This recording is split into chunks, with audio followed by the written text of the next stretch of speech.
Whoop whoop! Rolling! Rolling!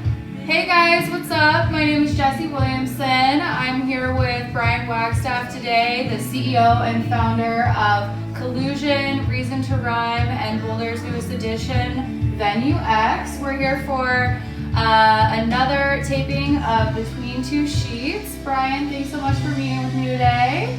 You're Excited welcome. to chat with you about some music and your upcoming projects. So let's jump right into it. Of course. Great. So I'd love for you to tell us about Reason to Rhyme music and your upcoming plans for this year. So, Reason to Rhyme music began in college at USC.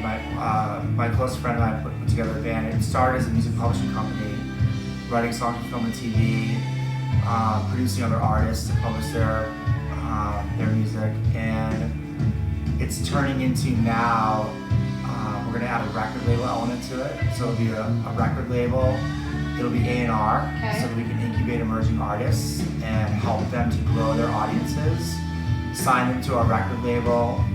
It'll be eventually get into national booking, so these artists that come to us that we can help, we'll be able to put them on smart tours throughout the country that makes sense for them. We'll also add a ticketing element to it with no fees, and so it's become, it used to be a music publishing company, now it's a music production company. So that's Reason to Rhyme music, and the first thing it will basically bring to the world is the Collusion project. Okay. Great. Well, tell us a little bit about how growing up in Los Angeles inspired your latest Collusion project, City of Angels, and the release of the vinyl record in June. Right.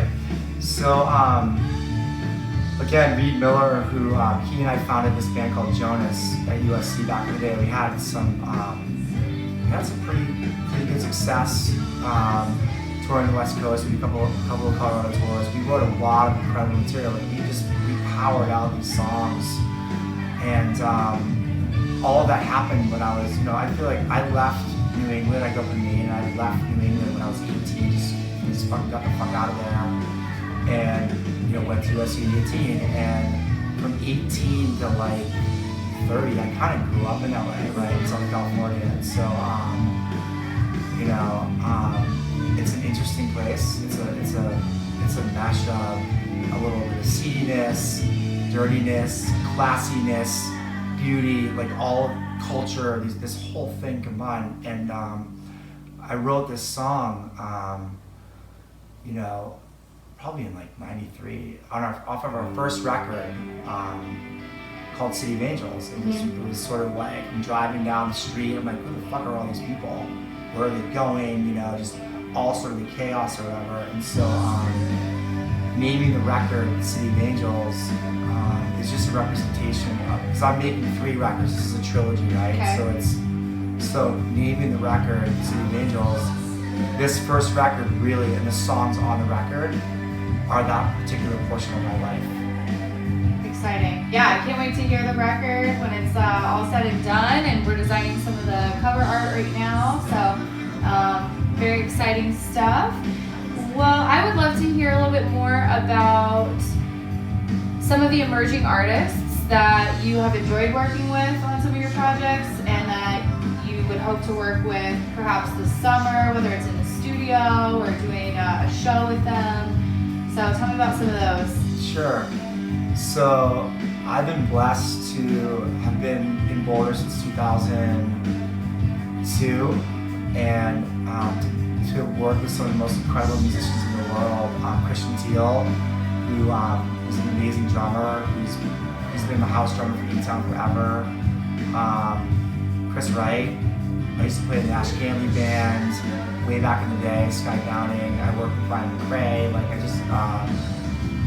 and so many others. My partner and I produced Jeff Bacon's first record, and so I'm blessed to be able to be so tapped into that talent. So when it came to making this record, it's it's called Collusion because I want to bring all of these people into it that I've worked with over the years that I trust and are just amazing artists to sort of come in and play on this record and take these songs that we've written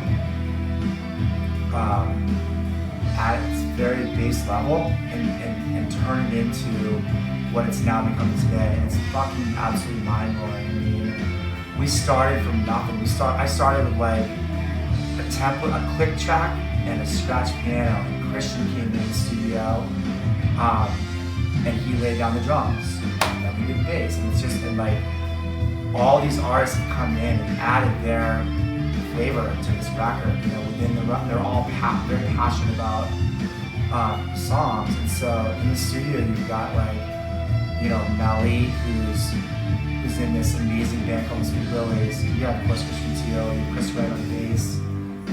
Chris is probably one of the most incredibly talented bass players in the world. That said, he also has the best ears in the world, and he is the most incredible engineer. Who's without right, like, and then we've got like Johnny Jaimo, who's coming to play congas, and we had Eric from Hot Butter Rum play flute, and we've had the girls, Chloe and Brune, violin and cello. We're just sitting there as we're developing these songs, going, you know, and then, you know, what do we need? Horns, you know, whatever. And so it's been a conglomeration of some of the best local artists in the world. Yeah, you got a cool group of diverse people coming together, collaborating, jamming. We're lucky. And just having a great time. Yeah. I love it. So last question for you today would be, how do you want to shake up the music industry and some of the old processes and procedures that might be a barrier to entry for some of these new artists? So whether it be with Collusion or Reason to Rhyme or the new project Venue X, how do you want to change things for the better in the music industry and artist management? So I think one of the biggest problems today is that a lot of these bigger entities that want to work with these artists, whether emerging or current, they don't let the artist decide. Right? They don't allow the artist the choice. You know what I mean?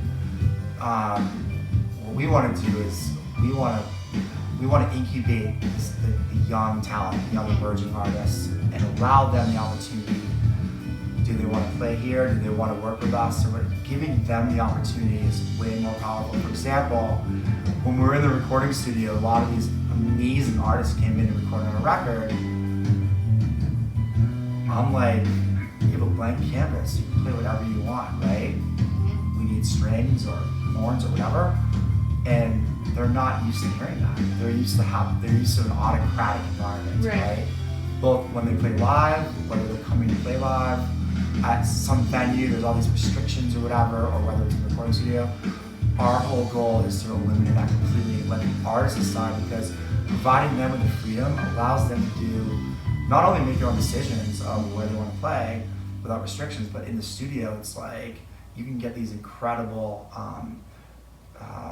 takes from them. Ultimately, we want to incubate. We want to basically, for the artists that have the balls to get in the van and trailer at such a young age and travel, you know, from place to place, struggling to get an opportunity.